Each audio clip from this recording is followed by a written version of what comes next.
बाबांची ही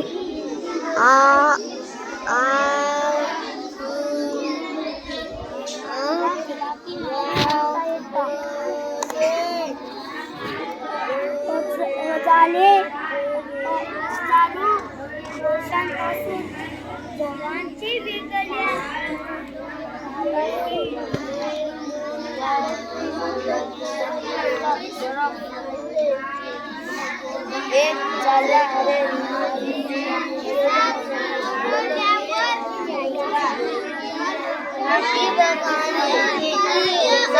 बघाले तर आणि मोबाईल बघायला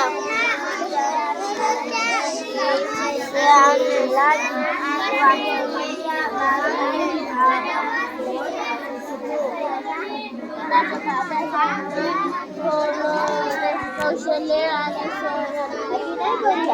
शब्दांनी भावना व्यक्त करता येतात हे आपण पाहिले. पुढे काही माध्यमे दिली आहेत त्यांचा वापर करून त्याचा विचार आणि त्रासदायक चेहऱ्यावरील हाताच्या हालचाली